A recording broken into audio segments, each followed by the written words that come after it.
नाज़रीन कराम, आज हमारे साथ आप रहें क्योंकि आज हम इंशाल्लाह मिलकर चलेंगे बुनियादी तौर पर वस्ती एशिया यानी सेंट्रल एशिया की एक इंतहाई मुमताज़ और बुलंद तरीन बारगाह में, मुमताज़ हस्ती की बारगाह में नाज़रीन इंशाल्लाह मिल के हाज़िरी पेश करेंगे, जो नासिरुल इस्लाम व दीन है, जो शेखुल इस्लाम है, जो कुतुबुल वक्त हैं,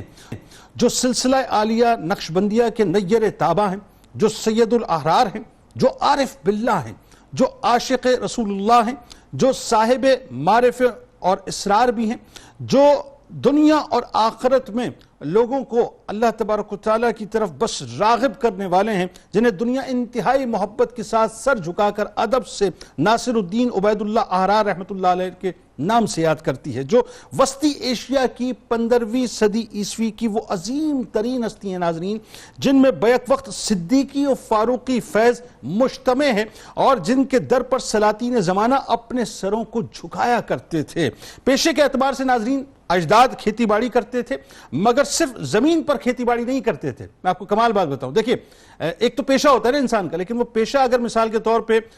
यूं समझ लीजिए कि उसके प्रोफेशन के साथ, उसके पैशन के साथ या उसके मिशन के साथ मिल जाए तो क्या ही बात होती है। तो पेशे के एतबार से तो अजदाद खेती बाड़ी करते थे, मगर सिर्फ खेती बाड़ी नहीं करते थे बल्कि मुर्दा कुलूब की जमीनों पर भी अल्लाह और उसके रसूल सल्लल्लाहु अलैहि वसल्लम के इश्क की ऐसी खेती बाड़ी करते थे कि पाकिस्तान की सरजमीन के नक्शबंदी फूल की खुशबू से एक जहां मुअत्तर हो गया। ख्वाजा अहरार रहमतुल्लाह अलैह नाज़रीन इंतहाई बारोब और नूरानी शख्सियत के हामिल थे, ताकतवर थे, हरात में थे तो कुश्ती के मुकाबलों में हिस्सा लिया करते थे। आप रहमतुल्लाह अलैह की शख्सियत में ऐसी डाइवर्सिटी थी नाज़रीन, ऐसी डाइवर्सिटी थी कि वस्ती यूरो एशिया में ख्वाजा अहरार रहमतुल्लाह अलैह का रूहानी, माशरती, सियासी और माशी मिसाल और उनका जो यानी उनके जो किरदार है वो इंतहाई मिसाली था। उन्हें एक गैर मामूली सूफी शेख के नाम से याद किया जाता था और मुमताज हैसियत उनको मिली हुई थी, जिनकी जिंदगी नाजरीन एक तरफ अपने बातनी रूहानी सफर और मुरीदों और खुलफा की तरबियत के लिए वक्फ थी,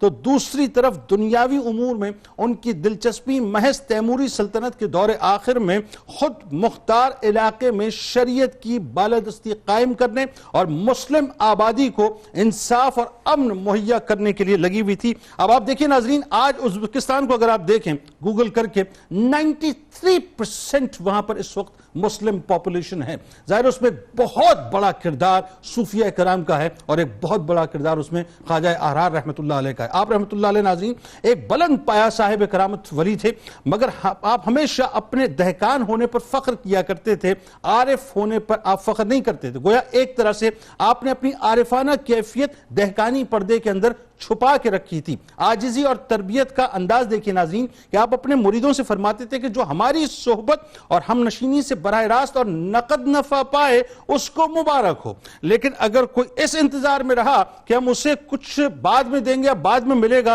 तो बेकार अपना वक्त जाया कर रहे हैं। हम दहकान आदमी हैं और दहकानी के अलावा हमारे पास कुछ भी नहीं है। हजरत ख्वाजा अहरार रहमतुल्लाह अलैह वो हस्ती हैं नाज़रीन जिनके दिल में अपने अहद के मुसलमानों की हमदर्दी, गमखारी और दिल सोजी का जज्बा बे इंतहा था। आप मजलूम मुसलमानों की मदद को पीरी मुरीदी और तबलीग के काम पर बे इंतहा तरजीह दिया करते थे। सलातीन से रवाबित, अब ये बड़ी तवज्जो तलब बात है नाज़रीन कि सलातीन से रवाबित इसलिए रखते थे ताकि मजलूम मुसलमानों को जुल्म से निजात दिला सके, और इस सिलसिले में कई मिसालें तारीख के औराक पर आज भी चमक रही हैं। मावराउन नहर जिसे नाज़रीन सेंट्रल एशिया कहा जाता है, में हज़रत ख्वाजा अहरार रहमतुल्लाह अलैह का रूहानी और माशरती असर रसूख और बेशुमार जायदादें इस इलाके में उनके भरपूर सियासी किरदार का बाइस था। अरबाब इख्तियार और इख्तिदार के लिए नागुज़ीर हो गया था कि वो ख्वाजा अहरार रहमतुल्लाह अलैह की हिमायत और खुशनूदी हासिल करें, यानी आप बहुत ज्यादा डोमिनेंट थे, लेकिन आपकी डोमिनेंसी नाज़रीन बुनियादी तौर पर अल्लाह और उसके रसूल सल्लल्लाहु अलैहि वसल्लम के दीन की तरवीज के लिए थी और उसको कायम करने के लिए थी।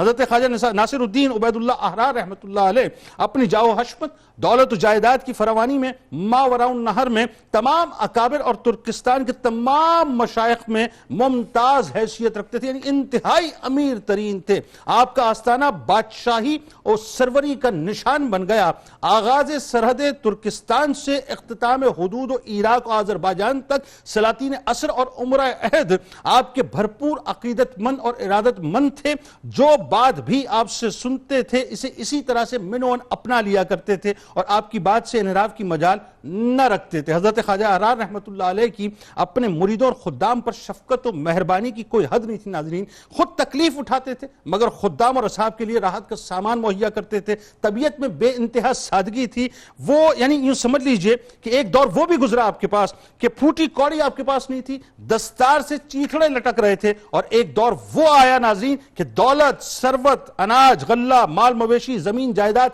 बेहद और बेहिसाब थी। यानी काबुल से लेकर, अब आप सोचिए जरा, पाकिस्तान के नॉर्थ वेस्ट में काबुल है, अब काबुल से लेकर नाज़रीन काबुल है, फिर उसके बाद समरकंद है, फिर ताशकंद है, यानी आपकी जायदादें वहां तक फैली हुई थी। आज नाज़रीन आगाज करते उसी हस्ती की बारगाह में चलते हैं और बुनियादी तौर पर नक्शबंदी सिलसिले के ये अजीम ताज जो हैं इनकी रोशनियों से हम बस अपने क़ुलूब को करने की कोशिश करेंगे।